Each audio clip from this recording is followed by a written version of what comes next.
All right. Speaking of hipsters with long beards, Seth, you ready? Let's do it. All right. Let's go. GH Squad podcast episode 31. And it's been a while since we had a guest. And I know that we're psyched to be back and joined by one of our friends to break down the recent Cultivate show. But first, if you haven't subscribed to the podcast on Apple, Spotify, YouTube, or wherever you get podcasts, now is the time. Every week, Mason, Seth, and I, and sometimes an esteemed guest like that dog barking in the background, break down what's going on in the professional horticulture space with our own unique and irreverent brand of humor and genius. I feel like Seth just got up to quiet down a dog, but he's in the office. That's hilarious. Yeah, sorry. But anyway, if you're not following is the office dog. Take the dog. Yeah. Yeah. It's like a sound effect. But anyways, follow us on Instagram at GH Squad Pod. And as I said, we are joined by a guest this week, Kate Terrell, live from Bettendorf, Iowa in the Quad Cities. Kate, welcome to the squad. How are you on this midsummer Friday? Hi. I am so good. It's been a busy week. I feel like Cultivate seems like a month ago. And I flew back I was in North Carolina yesterday. So flew back last night. And yeah, we have family at the house, which is why I'm on the porch and why the dog is barking because he's not used to people being in the house. Well, good. It is awesome to have you. We are excited to have you. Seth and Mason, how are you guys doing? And why are you excited to have Kate on the podcast? Well, I'm great, by the way. But then also, since I didn't go to Cultivate, I didn't get my normal Kate time. And then she also, I don't think she came to Darwin Perennials Day because it rained. I was there. There. Yeah, I did. You were there and we didn't talk?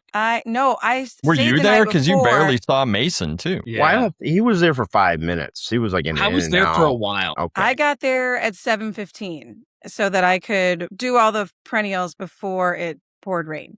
So I got there super early and then, but I was wearing like a raincoat and I had an umbrella and incognito. Yeah. You could, maybe that was why. Private eye. It was just like a dark shadow, just like seeing my perennials, talking to my people. And then, I think I saw you from far away, but it was like, it was pouring rain. Ask Nora and Tom. I was there. They saw me. I believe you. I just now I'm my heart is sort of broken now because I realized I missed you twice. Well, twice. It's not okay. I'll be there for customer day.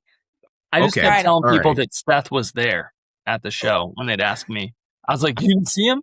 He's here. He's over. I think he's down on the running other around. He was real fast. He was doing sustainability stuff. He was building windmills. He was never on the escalator. He took the stairs.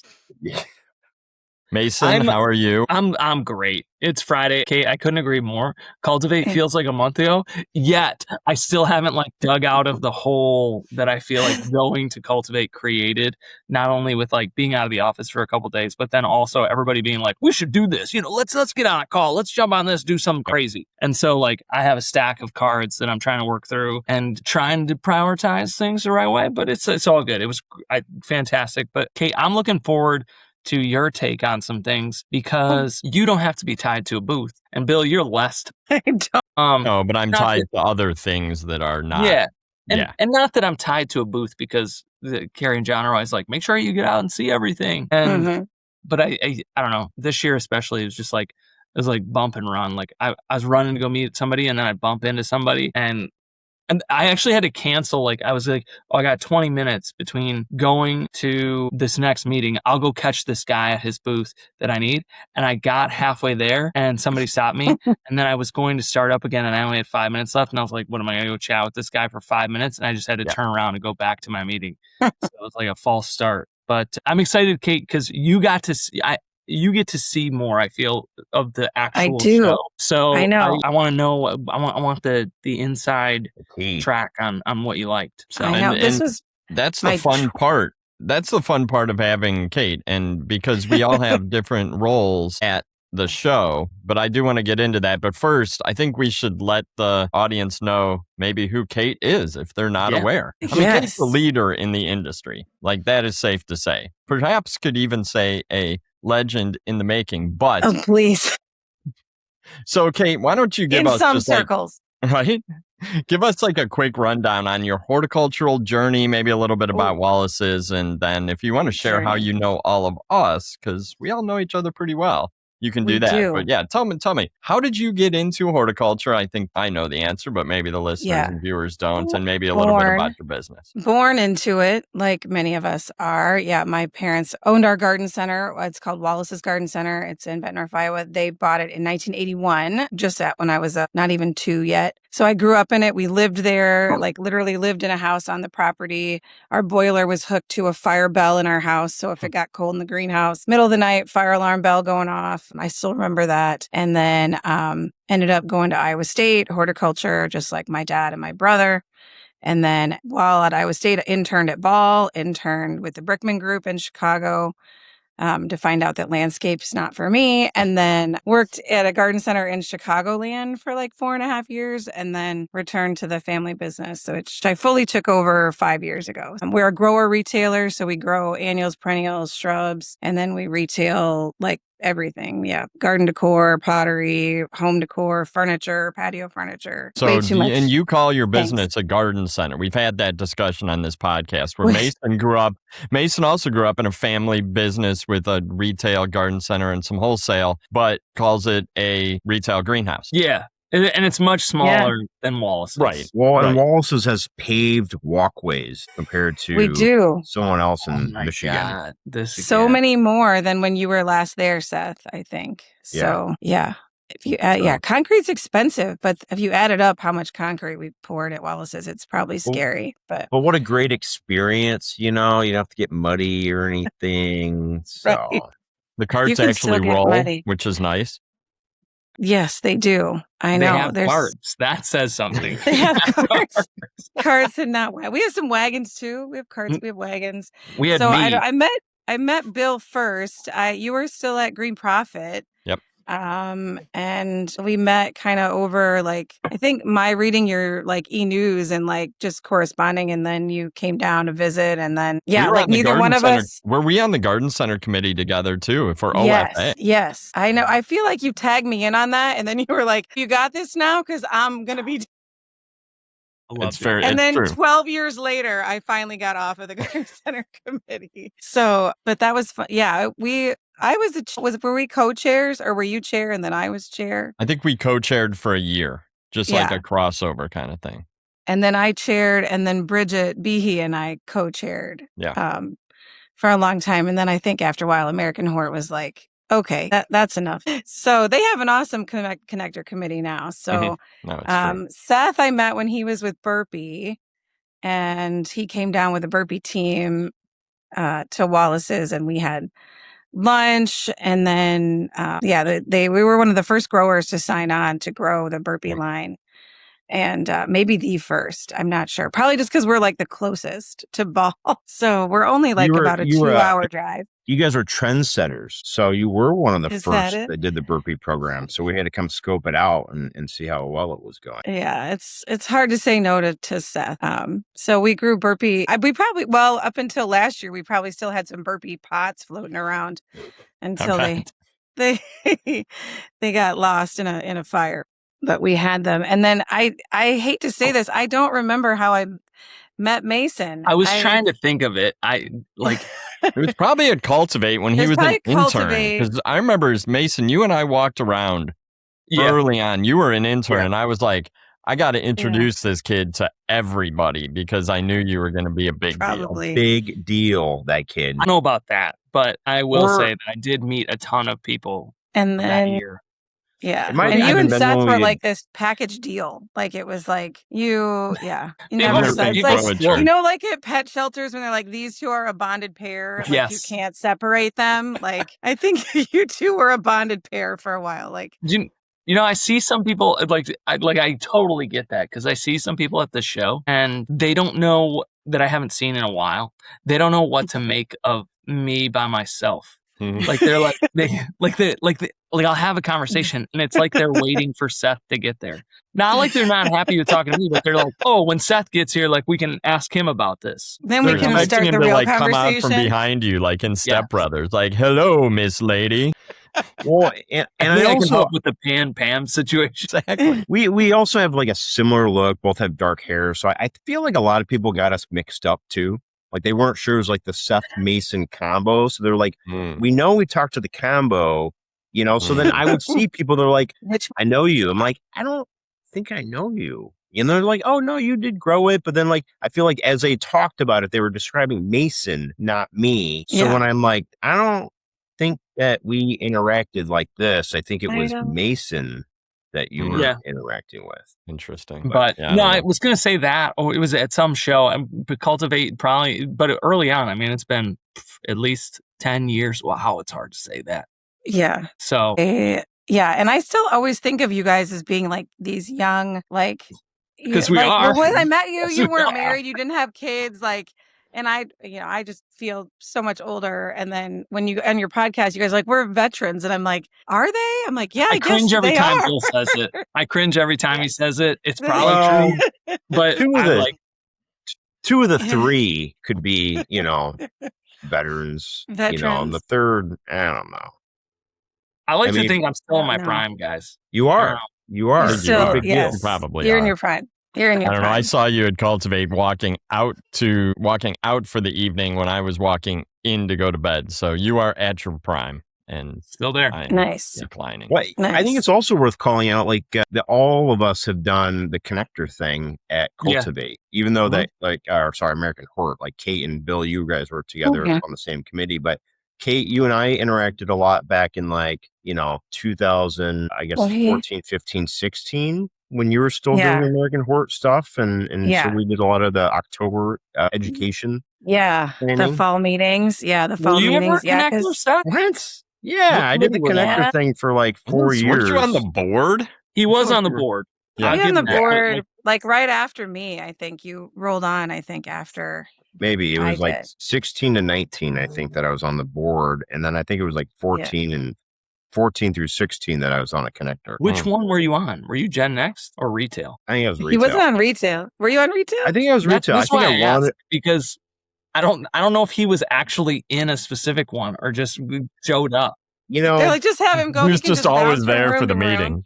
Well, and when I wanted to get involved, Seth, and this is by this time it was we were doing Grow It. Seth just said, just show up. They'll put you in one. And so I showed up. But then he didn't tell them I was coming. I just showed up. And then he was like, yeah, just start going to some of these meetings. And I was like, they're going to ask who are you? Why are you here? And so then there was some a hotel room for you. Yeah. Well, we roomed together. So it was easy, but it was very much Mason making a badge with a crayon.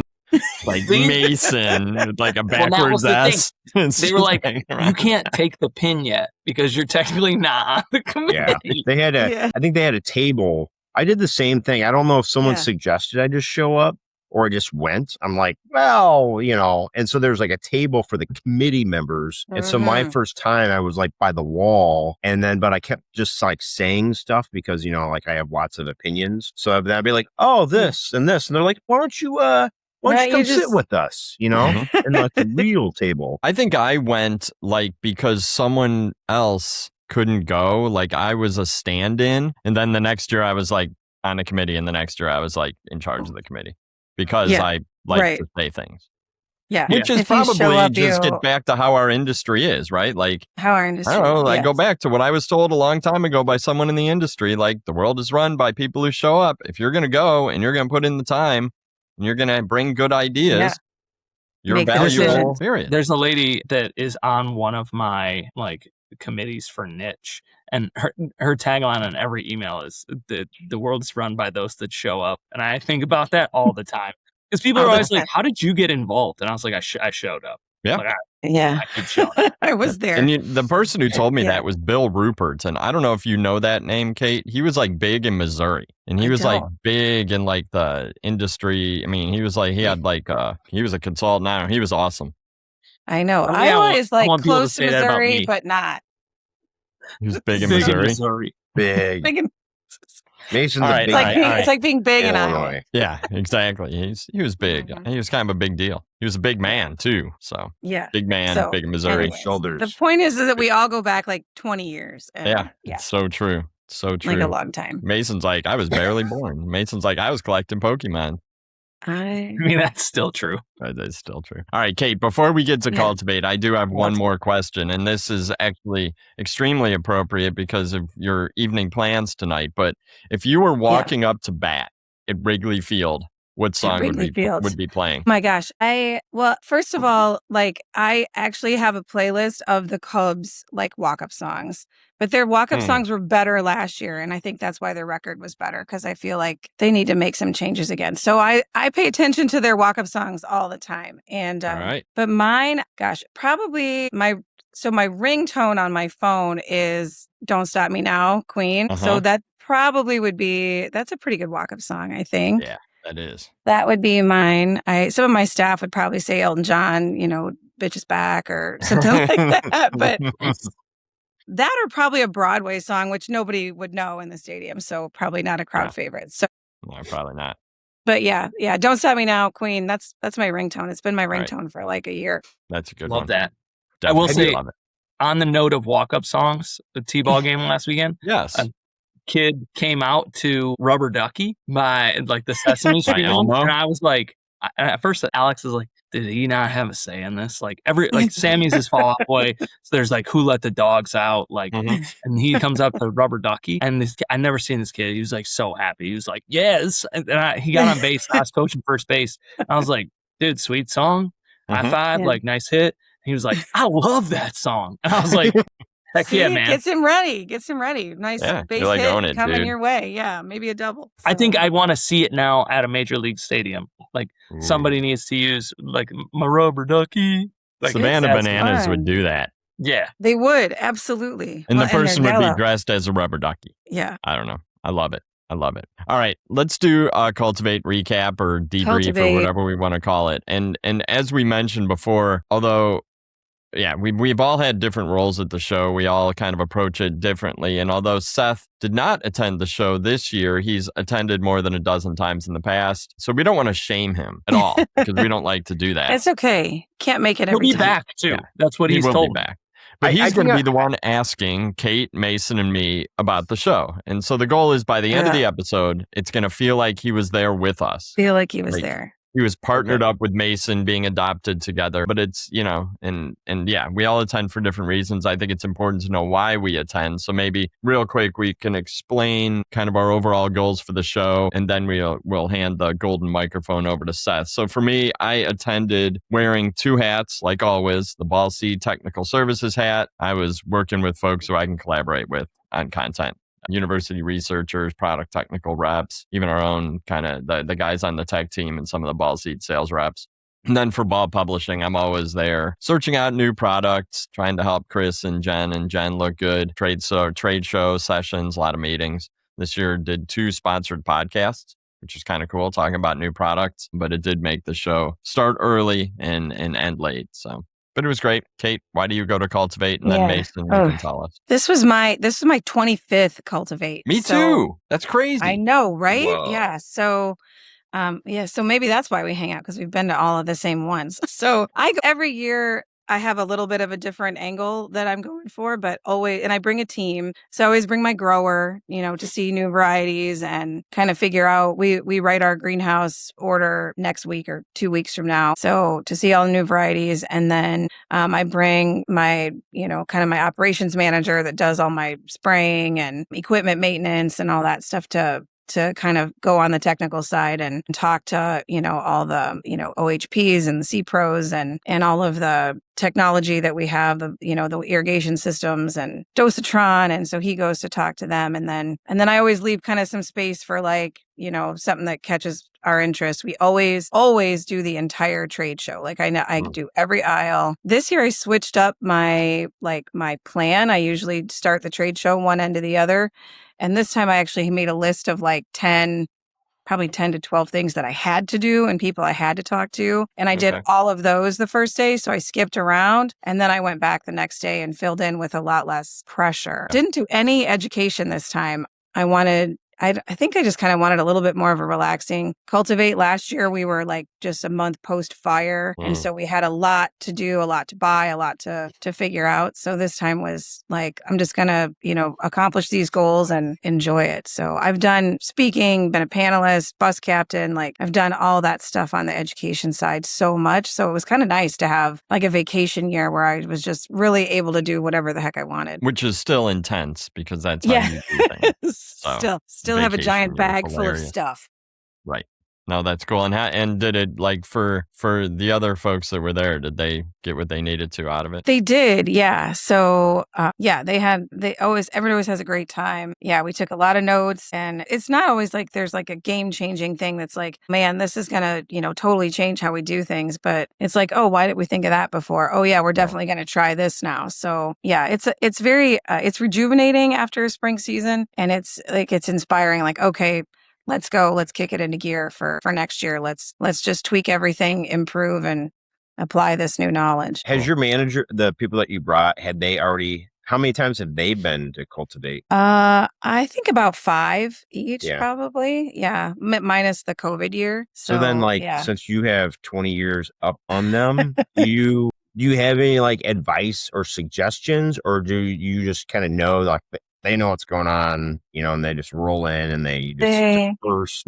Every year I've noticed, I always, I used to always bring like a couple interns along as well. And that's like a job in itself when you bring, like, Bill, you brought Mason as an intern, like introducing them to everybody and like explaining everything. And now like my team, they've been there enough. Like they used to, we would all 3 stay together and like go booth to booth. And even if it didn't really apply to what you were working on, you would still listen to it. And now they're very comfortable leaving me and like, well, I'm going to go do this while you do this. And so it's kind of like a proud moment where it's like, okay, well, I feel like I've trained them enough that they're comfortable, to go on their own then, if they find something, they're like, hey, after lunch, can you go back to this booth with me? I want you to hear about, this watering system, or I want you to hear about these cool Bartlett controls that I think we need, or, whatever. And so yeah, and I think that's why I have more time, is because they're able to go focus on their goals and me too. And then, so they also hate that I stop and talk to absolutely everybody that I know. So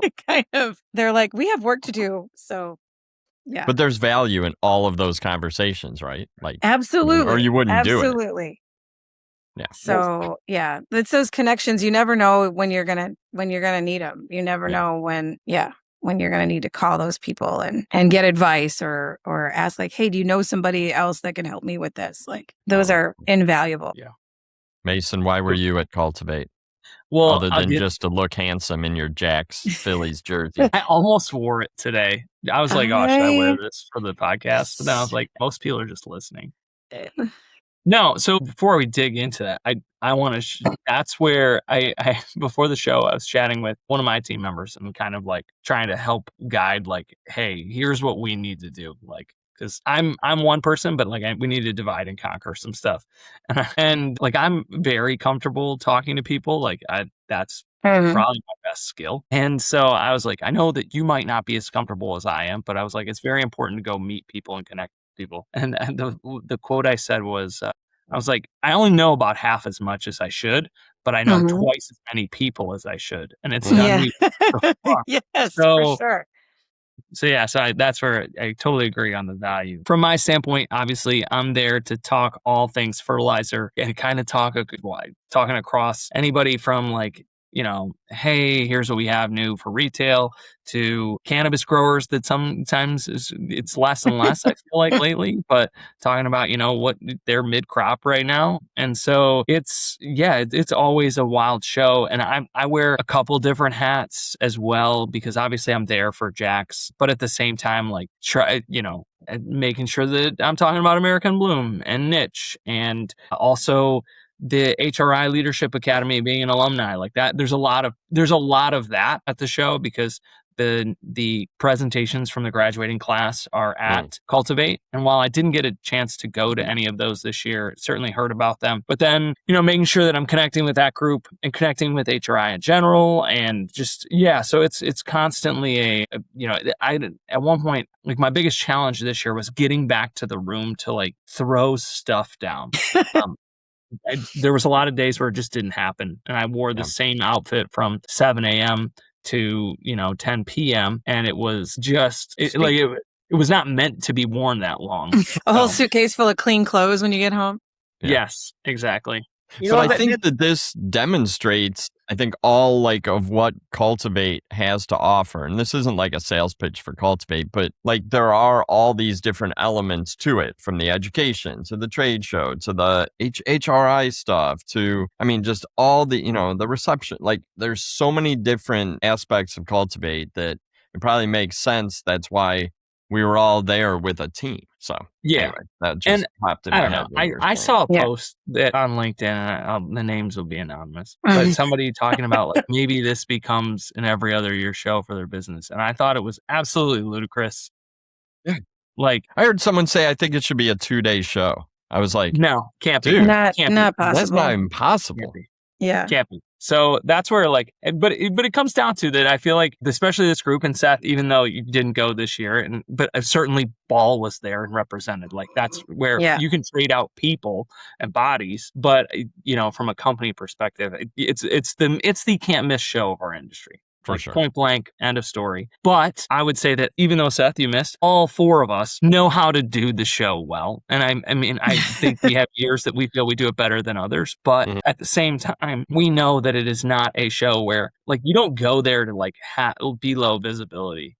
Like it's and not to say like, I want to be like out there strutting my stuff and like make sure people see me, but it's like, I need to connect with as many folks as possible, because now is the time to then bring it back and all fall, kind of continue to work on stuff from the show. Or even if it's just like, hey, I had a 15-minute conversation. Good idea. Like that's not going to jump up into this week's stuff, but like we're going to circle back on that in a couple months, and they'll remember having that conversation and be like, yeah, let's get that going. So yeah, that's just sorry. Had to get that out there, because when I saw that post, I was like, this is ridiculous. Like what? Like you need to have another cup of coffee and feel better about life. Yeah. Well, I mean, certainly from like a vendor, right? Like you're there, both Bill and Mason, you're there sort of like to sell, you're selling a concept or a product. Yeah. Kate, have you ever considered going every other year instead of every year? No. No. So although like for me, so much of it, yes, professionally, it's a great thing. And we need to see the new varieties, and it helps me get in the right headspace of what we're going to order and what we're going to do for next year. But also like, it really is like, restorative, or like to reconnect with all the other like garden center people. I know that, it's the only place where you can be with tons and tons of people that understand what you do. Like you guys talked in a few podcasts back about like what is horticulture, and how like your friends and family don't even really know always what it is that you do. And like when you hit the floor at Cultivate, like almost everybody knows what you do. And so like that part is so important for me to go and reconnect with those other people and hear about their years, and, ask for advice, ask for, hey, have you ever had this happen? And then there's great big giant garden centers there. There's great little tiny small ones. And so like, if you're like, well, I'm thinking about trying this out, well, I can go talk to my friend that their garden center already does that, and I can go get advice. So yeah. So even if, there were no new varieties or something, I've never had a year where I'm like, well, that was a waste of time. Like never had that. I always come back like totally raring to go.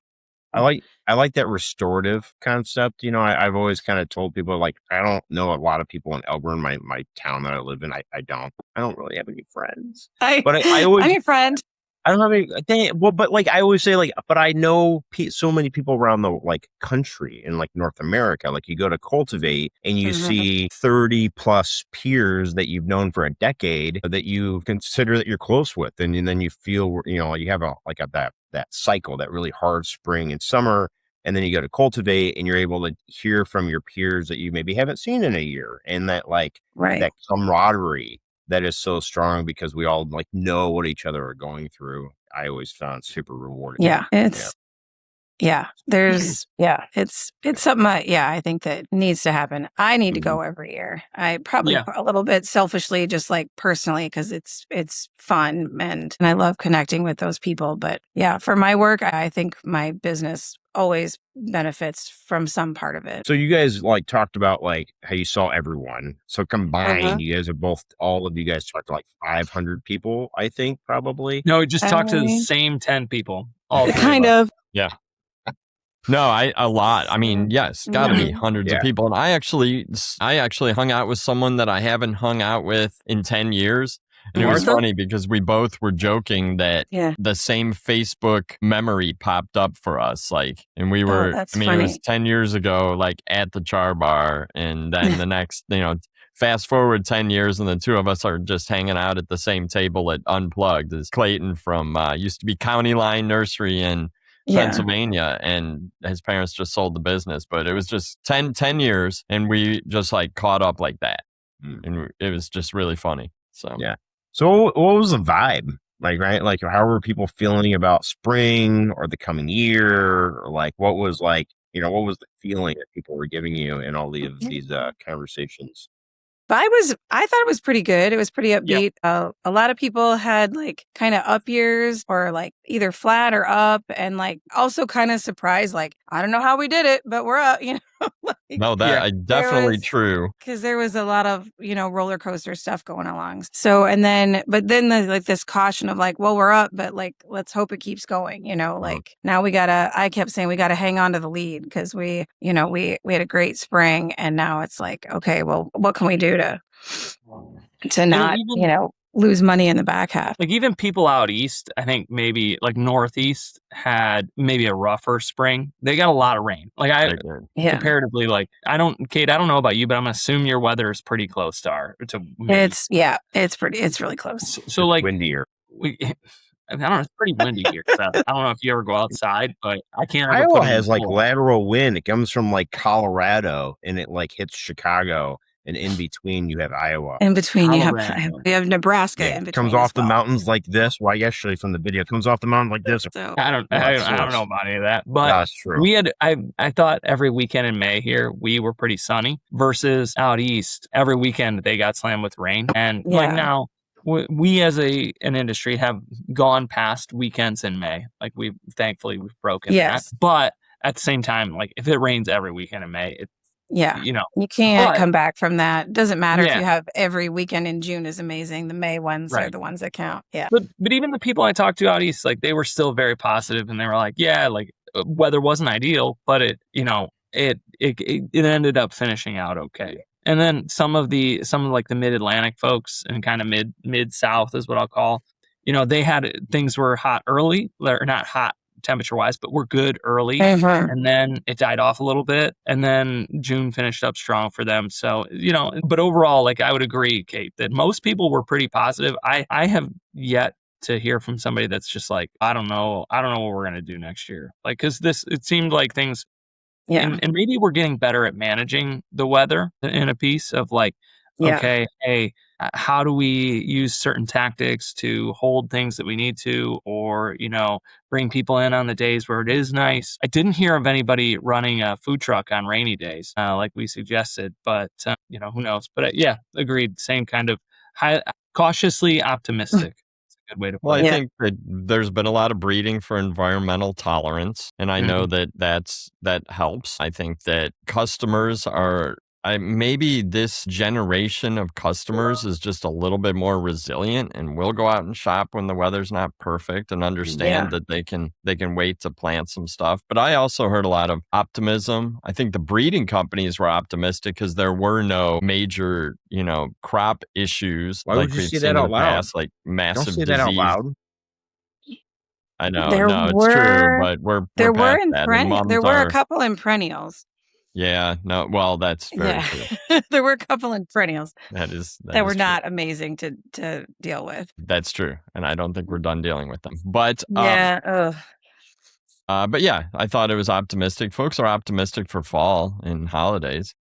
Yeah, Charlie Hall's State of the Industry was cautiously optimistic. Like it has been for the last few years. No big giant concerns except supply, supply side. Just, we've got that Strait of Hormuz stuff still going on. But yeah, I thought, vibes were good. Yeah.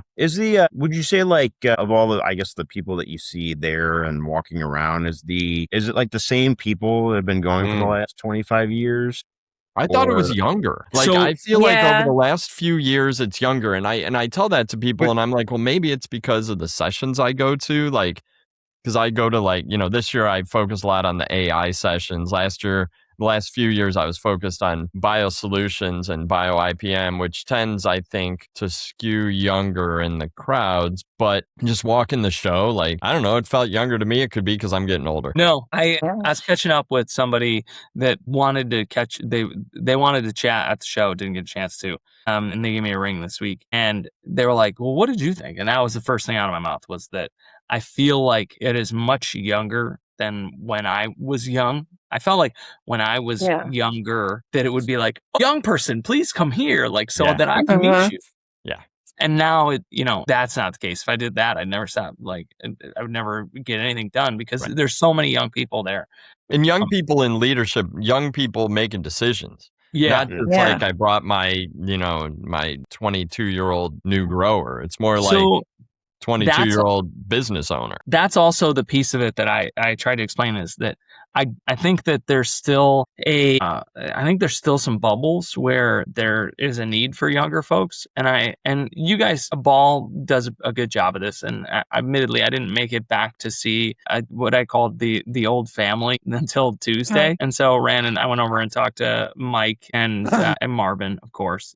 But I think that some companies, when I say younger too, is that I feel like this year I talked to more and more companies that I'd never heard of that were coming in and they were like, oh, we're from here. Or it was a garden center that company attendees. No, new companies or company, it would be garden centers that maybe I'd never heard of that. Then I was like, wow, you guys are much bigger than, the names that I know. And then there, just new technologies, new companies, new oh yeah, I do this.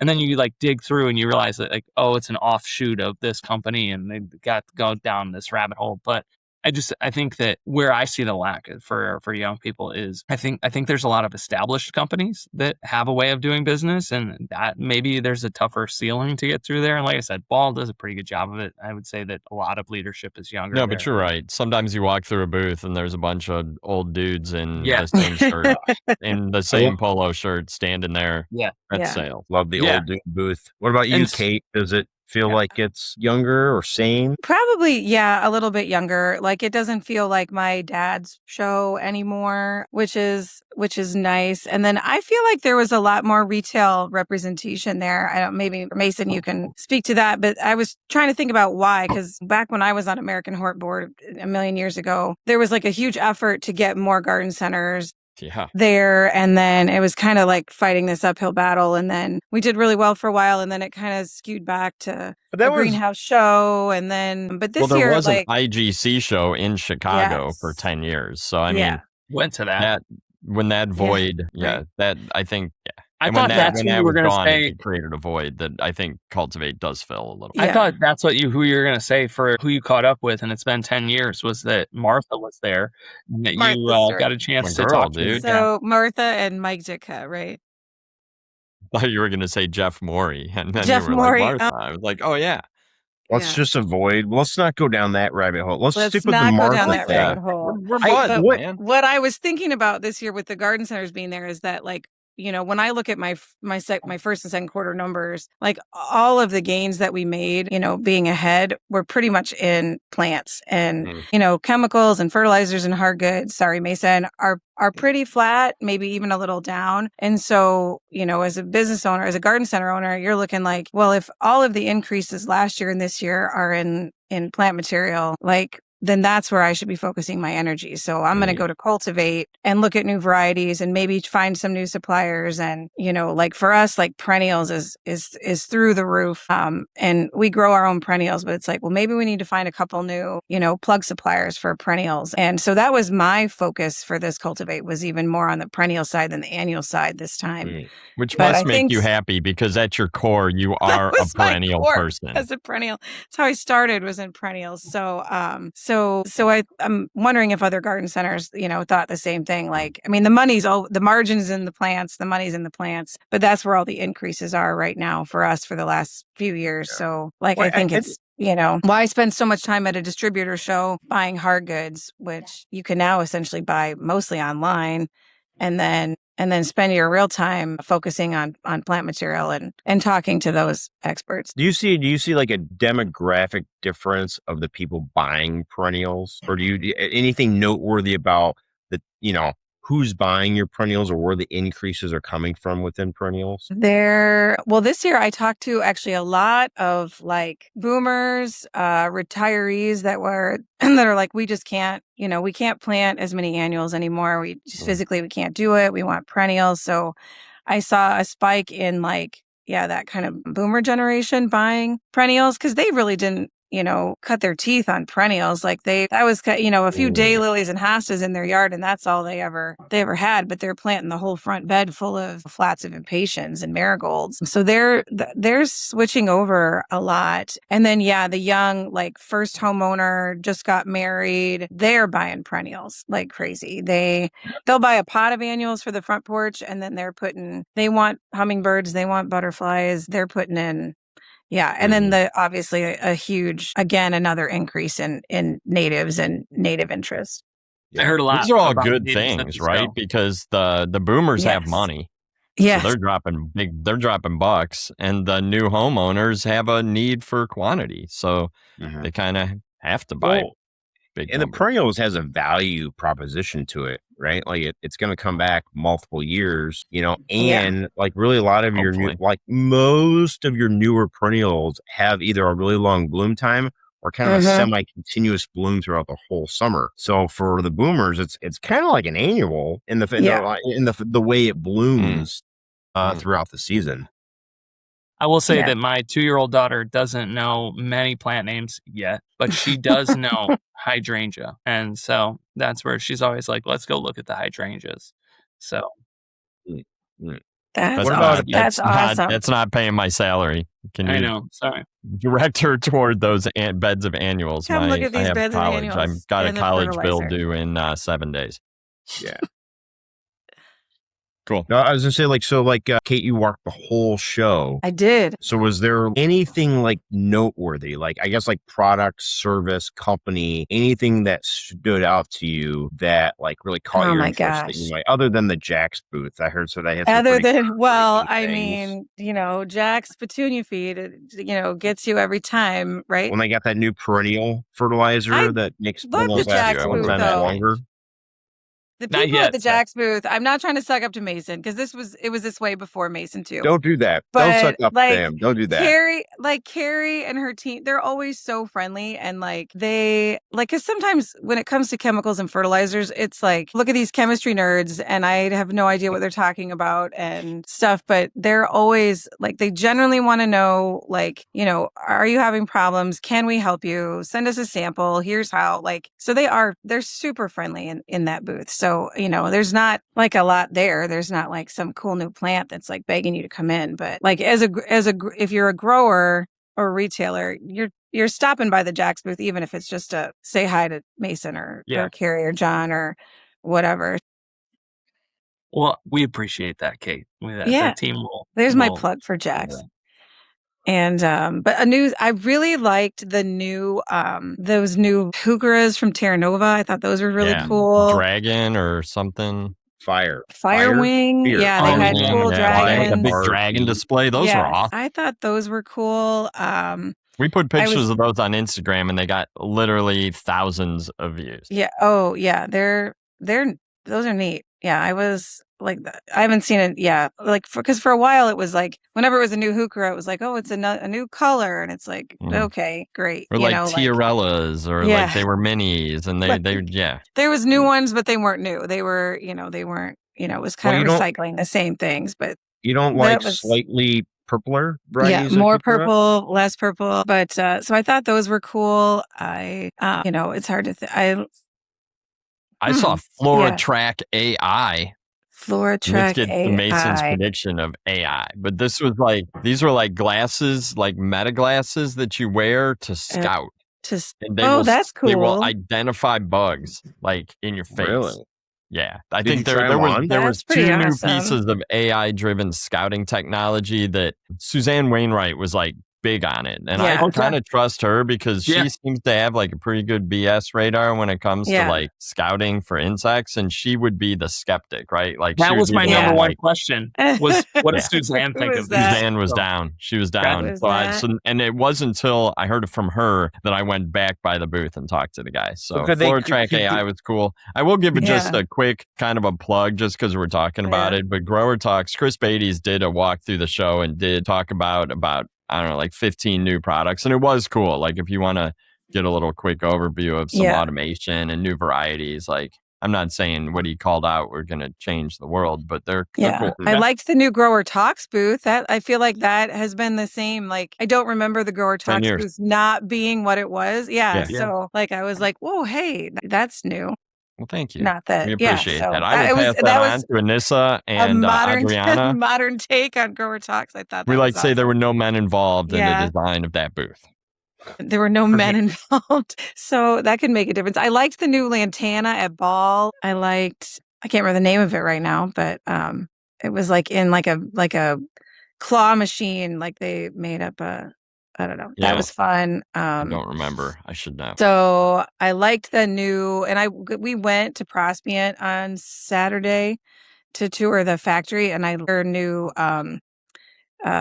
retractable roof structures that they have. They're the German, I think. That was pretty cool. I was trying to think about, an application for that for retail, but I thought about it like in this spring, we had a lot of nights where it went down like right below freezing, where we came in at 4:30 in the morning to spray everything off so we didn't have frost. And I was like, wow, if we had a retractable roof structure over those plants, we wouldn't have had to come in and spray. So that was kind of a cool thing. We talked to Bartlett a lot about their head grower app, which we had started using, but they did a kind of an awesome demo for us with Bartlett. Which is, there's always, those systems always have way more potential than you're ever even using. What's it do? What's the Bartlett tree company? No, Bartlett. It's like greenhouse control systems. So like opening and closing your vents and using setting timers and using it to be able to diff your plants and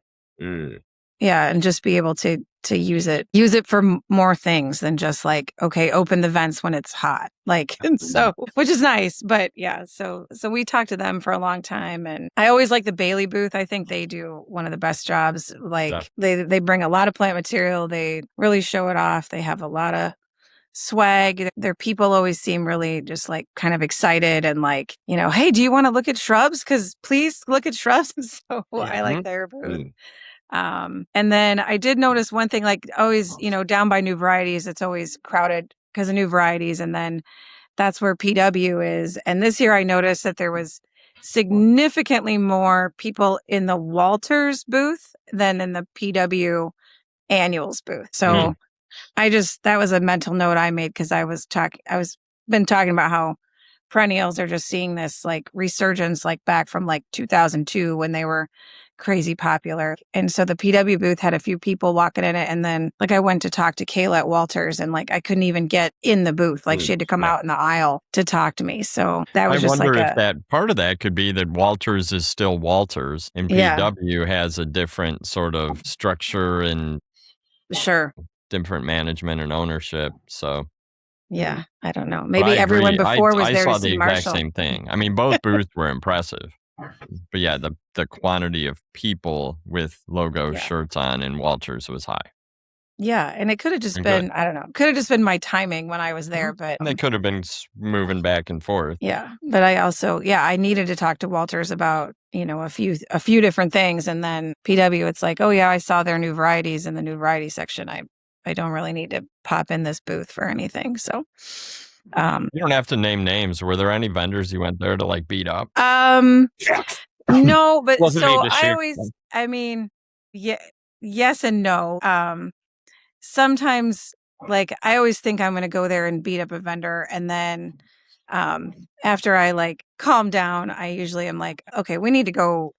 There was one vendor that a month ago, I would have told you, like, if their booth burns down, you'll know who did it. And then by the time I got to Cultivate, it was like, no, we really need to repair this relationship. Let's build the bridge. Yeah. No, that's good.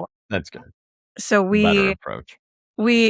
So, and when I left their booth, I actually felt really, really, really good about it. So yes, but I have done that before. Yes. Where it's like, I remember seeing you once and you were marching into that show. Yeah. And I'm not going to name the name. I could name the name because I vividly remember it. And you were like, I am going to this booth because I was like, I should go warn someone there because there's a few. Like, it's time to go to lunch. Yeah. I did have one vendor that I stopped by and the sales manager was like, so you don't have anything to complain about? And I was like, oh, that's my reputation now. I was like, actually, no, everything was good this year. Yeah. So, but I think that's the important thing about Cultivate is that you can go in there and talk to, not just your rep, but the sales manager or the CEO of the company and be like, you know what? Like, I've been buying from you for 15 years and I'm not happy. Like, this was a mess, and they usually want to hear that. And they're like, well, did we fix it? Or how, what do you want to do now? And I feel like Cultivate going in person is a really good way to do that rather than trying to, hash things out over email or over a phone call. Relationships don't get repaired via email. Yeah. And it just doesn't happen that way. It doesn't. So. All right. I have to be the timekeeper. We are 1 hour into this episode. Seth, do you have any closing questions about Cultivate before we spin the wheel? Yeah, I do. So like, how about like the after hour session? So whether it be 40 under 40, HRI, the Groovy Plants Ranch Party, or Medal of Excellence, right? Like what? Yeah. And then Bailey's has something, and I think Growscape, Mason has something too for Jack's. Like, was there anything noteworthy that you went to that you want to do again? Or, I don't know. I missed a lot of them. They were all like at the same time. So same day. It was really hard. So I'm a judge for Young Retailer Awards. So like at the same time as HRI and the Groovy Plants Ranch thing was the young retailers do like a reunion where all the past nominees and judges and sponsors all get together. So that was the same time as HRI and the same time as the Groovy Plants Ranch thing. And then the retail bus didn't even get back from their tour until after 6:30. It was like 6:45. But I always go to Unplugged, as a judge for Young Retailer. I thought the Unplugged event was good. It was well attended and I saw new faces there for sure. I go to that every single year. I was at the original Unplugged and which was a little out of hand. Like I thought about that this year when I saw all the people, like it was packed outside, it was packed inside. I was like, God, the first Unplugged, I think there was like 11 of us in a bar. There was not very many. It still got out of hand. That was funny. It still got out of hand. I feel like we snuck one of your interns in there. Yeah, and it was just a bunch of, greenhouse owners' kids is what it was. It was, What was the original year? What was the first year of Unplugged? That'd have been 20 years ago. Yeah. 15. It was a while ago. Like I don't 20, remember. Oh, yeah, a long time ago. I'm trying to think who was there. Charlie Cole was there and maybe Stephen Barlow. I went to one in 2009. Matthew Horn. Yeah.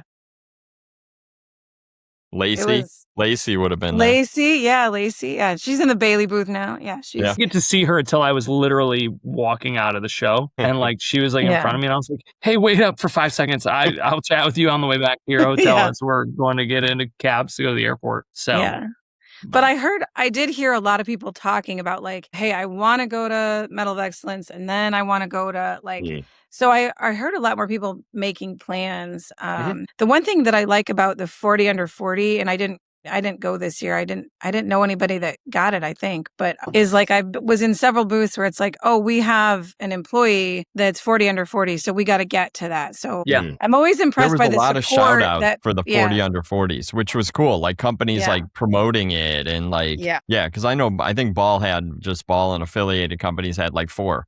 But we were shouting them out on social, and that's a big deal. 40 under 40 is a cool The support for that is cool. We all went to 40 under 40, and so Caitlin got it this year from our team, and she didn't know. It was a cool surprise. So we had a bunch of different things going on. On Sunday, in the booth, we had announced that we're celebrating like Jack and Cheryl's retirement, and it was kind of like baseball themed. That's why we had the jerseys.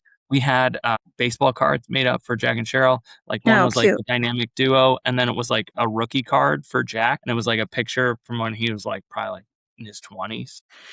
Awesome. And what Caitlin knew about those because like she helped me like arrange some of it. But what she didn't know is that we had another baseball card made and sent to my house that was like, and we had them done like I pulled like images from like baseball card sets from like the 90s. Yeah, and we did like a rising star for her as 40 under 40. And so she was like, oh my gosh, that's so cool. And then of course, like team shows up in force. And actually they've started incorporating more awards into that because there was another like retail innovator award and Sam, from Lawn and Garden Retailers, Sam Dorito. Yeah, Sam Dorito won. They gave him like a watering wand that was engraved. Yeah. And so that's where Sam, what? Yeah, definitely a friend of the show. And so like we went and it was cool because not only am I there for Caitlin, but also for Sam and everybody else. It was just funny because the videos, most like we sponsored it to like congratulate Caitlin.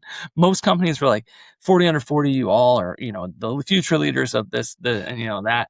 And they played these videos. And our video, we were just like, Caitlin's awesome. And all of these like very high level, like, okay. And then it was like, hey, Caitlin, thanks for handling all this stuff. And like her video is just all about her. Like our video is just all about her. So I talked to the guy afterwards. I was like, I really didn't know what I was supposed to go direction wise there, but it's like a graduation speech, but only speaking to one graduate. Yeah. Yes. Instead of the whole class. Yes. Awesome. So, but yeah, we went to that. I totally agree. And what's funny is like I had that. And like had to go for Caitlin, and then as soon as like they finished like announcing the names, and there's still like some hubbub, like I already had to like bail, and I was on to the next thing because like it was just like, oh, okay, I got to go here, and then like the HRI Leadership Academy like had an alumni like reunion thing, and so that's where it's like, okay, how do I be at as many events as possible? And so, but I try. I think I hit as many as I could. So, well, you guys have me convinced. I think maybe I'll go next year. Yeah, you can ride with us. We drive. You can ride in our car. There's room. Well, I'll get back to you on the car ride option. Yeah. No, I was telling Mason, I think, or Bill, that when we did the last podcast and they were describing it, like I do feel like the concourse going into the show has like because you got all the plant displays, but then you have a trade show and it has like a unique kind of fragrance, sort of ambient, like a mix between smell and ambiance. And so when we were doing the podcast, I was like, in my mind, I'm like, I can kind of like back there, feel like I'm going down the escalator, triggering your memories. It's like when you walk in the student union at your college, like it still smells the same and feels the same. Yeah, definitely has that homey feel to it at the Columbus Convention Center. All right. Should we spin the plant wheel or should we get into hot takes and shout outs? We got time for the plant wheel? Yeah, let's do plant wheel. All right. Because I want to hear what he has to say. All right. I'm spinning it. Can you guys see it? You're our first guest that has been on to spin the wheel. Yeah. Oh my. All right, the wheel. Don't worry, there's nothing spinning. Really. There's no set topic for this other than just the plant. It's just, what do you think of this plant? Oh, geez. What if I don't know it? Peonies. Great. Okay. No, you can't go first, Mason. You can't go first. I want a peony that will flower all summer long. Don't go first. I just want a peony that'll flower. Guest goes first. All right. Peonies are having a little bit of a comeback. So we did really well with peonies this year. I think the popularity of cut flowers again. So people are wanting to plant peonies. And then also we call them granny plants, but like anything that like your grandma had in their garden is what everybody wants again. So yeah, I love the peonies. I really like the Ito hybrids that are like a tree peony and herbaceous peony together. And they have some awesome awesome flower colors. Regular herbaceous peonies, it'd be nice to have some new varieties. Does anyone There was breed? a booth. There was a booth behind the Grower Talks booth that specialized in peonies. They were Dutch, but yeah, their catalog was thoroughly impressive in terms of the range of peonies, and they're making kind of a push to North America. I'll send you their name. Alex's favorite plant is it peony? Yeah, she loves them. And we have a big one outside our front door. Remember one time, Bill, you came over and it was just covered with powdery mildew? Yes, I do. I do remember that because I was like, we got some problems here. And that's probably going to get on everything in your whole front yard. It didn't. It did. But we've kept it off there now. But my biggest, and I don't know, peony flowering, not a problem for me, Bill. Like these things look Aren't they gorgeous. pollinated by ants? Or is that something that just... It's not pollinated. It's a myth. It's a myth. Ants can help break open some of the buds, like supposedly by gnawing on. They're not pollinated by them. You don't need them. Okay. Yeah. Yeah. Well, my neighbor has beautiful peonies, and I'm pointing like you guys can see her house. Yeah. But she has beautiful peonies along the side, and so I enjoy those because when I shoot hoops in the front yard, I look at them, and I sort of dream about maybe one day I could be successful with peonies. But I remember back to our house in Chicago where I had a peony, and every year I put the cage around it, and I got ready, and it grew tall, and it never flowered, and it just It's planted too deep. It's planted too deep. Probably. I didn't plant it. It was there when we moved in. I would say that I just want them to flower longer. Like it's so pretty, and then it's gone. Like in a matter of like 4 days. Like a repeat bloom. Like if they had like another bloom, like if you can in give like me a later sunflower that flowers all year long, why can't you give me a peony that flowers all year long? Right? Come on, Syngenta, get on this. Longer blooming. Right. I don't like, is there any big companies doing work in peonies? Other than this Dutch company that you said was... I'm sure there are. They're probably specialists. I don't know. They're probably just peony specialists. Yeah. Which means they're breeding because they love to breed peonies, but not necessarily for consumer benefits and sales. So, see, because I also think that the timing... It's a broad brush to paint, but I bet it's true. Yeah. The timing of peony blooming, I think for Chicago was kind of challenging because you could get that heat wave, like that early heat wave. So I feel like that happened this year is Elizabeth's really wanted a peony, several years ago. I got one. And then this year, like it got super hot right when it was going into bloom and lasted like 5 days. Yeah. Yeah. And then it was done. I was like, hey, did you see the peony bloom? Yeah. Right. And then it was done. They do smell so nice. They do. Like, while they were blooming, the kids every day would just be like, can we go outside, smell the peonies? And I was like, absolutely. Stop and smell the roses. Stop and smell the peonies. So, all right. That was a good lap on peonies. It's a great plant. Yeah. Marvin would tell you about going up to Alaska where there's like a peony breeder. Yep, the big peony. And it's colder up there, and so they can ship them later, and they hit the peak wedding season for cut flowers on peonies. Yes. But then you have also heard about the Alaskan. I think we've all heard it. Yeah. Probably. Cool. All right, let's do some quick shout outs. I'm going to do mine just real quick. First shout out is to the Shrubby Buddies podcast. They were great. Met the hosts, Matt and Tim. I went to their session. They took a beating from a plant breeder in the audience, and they were just like, my gosh, like that was our worst nightmare. Because they were talking about like good and bad plants, and they were, I don't know, they sort of knocked something that apparently this guy's been breeding on for decades, and he was not nice to them, but they were great. Loved. I think we're going to be collabing with them someday, but definitely check out Shrubby Buddies podcast. They're funny. They're more irreverent than we are, and they're plant guys, and it's great. Second shout out was to the Young Grower and Young Retailer Award winners, finalists, and judges, which we have one right here. The Young Grower Award finalists were Lindsay Dashner from Forget Me Not Farms in the great state of Michigan. Hurts me to say right. That. Friend of the show, Tabitha Samuel Slattery from Emerald Coast Growers, Milton, Florida, and Michael Wazinji, hard to say. Head grower at Bell Nursery. And everybody has pronounced his name wrong, so I'm just going to get right in that. Michael from Bell Nursery was the winner. And then Young Retailer Awards, Tyler Serbo from Serbo's Parsippany Greenhouse and Garden Center in New Jersey, Maria Harford from Bankins in Cincinnati, and Isabella Parazas from Willow Greenhouse in the great state of Michigan. And the winner was Tyler Serbo. So shout out to all of them. It is great to be a finalist. It is great to be a winner. Yeah. Did you have a hot take? Shout outs. Let's finish shout outs real quick. Oh, all right. I was going to do them all together. Okay. I mean, I can. Do you want to hear my hot take?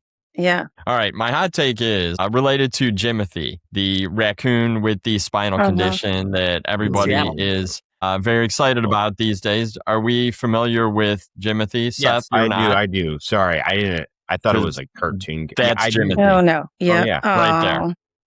So Jimothy is has become quite the hero in meme, but I think that our industry should create a Jimothy, and because we have interesting plants, right? So my Jimothy is twabbage or twabbage, which is twisted cabbage.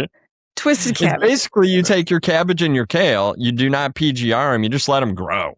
And they grow, and you hit them with fertilizer, and they grow all crazy weird. I remember I was at Taki's pack trial once, years and years and years ago, and they had a few that they had just let go, and just for fun.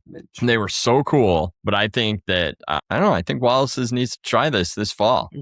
Or for spring. Okay. I mean, you can get Or cabbage and kale seed whenever. Like, hit up Taki, they'll send you seed anytime. But let it grow. Twabbage, we put it all over social media. It's the Jimothy of the plant world. That's awesome. An interesting take. Yeah, let's move on. This morning while I was on the else have to say? A shout out to one of my buddies. You could shout out a bunch of people from the show, and we'll get there eventually. But shout out to my buddy Eric Stasi, getting married this weekend, getting married tomorrow. So by the time this rolls out, he'll be married.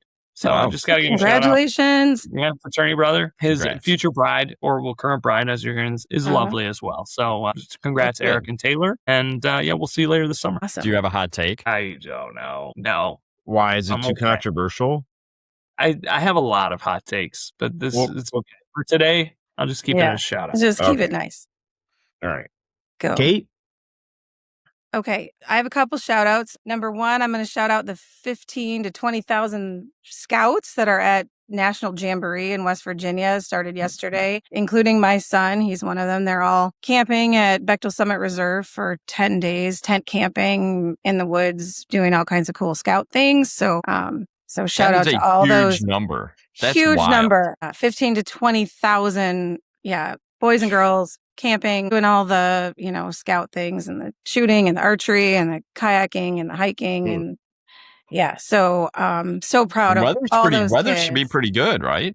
Yeah, they've got pretty good predicted weather for that. So they're doing awesome. So shout out to them. Also shout out in Iowa right now. It's Ragbri Week, which I don't know if any of you know what Ragbri is, but I don't. Is when all these bikers, 30,000 of them, actually start on the western side of Iowa in the Missouri River. They dip their tire in the river, they bike all the way across Iowa for the week, and then finish at the Mississippi River and dip their tire in the Mississippi. So how many miles is that? What's the mileage? Motorcycle or bicycle? Bicycle. No e-bikes allowed. And and they go through all these little tiny towns in Iowa, and they stop every night. And these towns, like all the churches, bake pies and food, and they have music and live entertainment and slip and slides, and people camp all over. And it's like, 30,000 bikers invade these towns of like 2,000 people. And it's just, kind of. So my brother's on Ragbri right now, but it attracts, like Lance Armstrong did it one time. And so it attracts people from like all over. 406 miles, 406. 406 miles. 4 century rides in a row.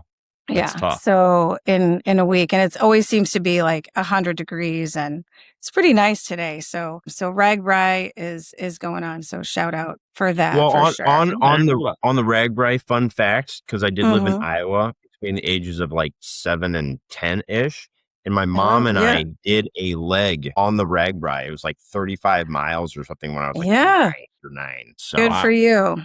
Yeah. Did you complain the whole time? And it doesn't sound that bad because they say Iowa's flat, but I have a friend that did it, and he goes, Iowa's flat like a waffle. Like it's just a whole bunch of smaller hills up and down.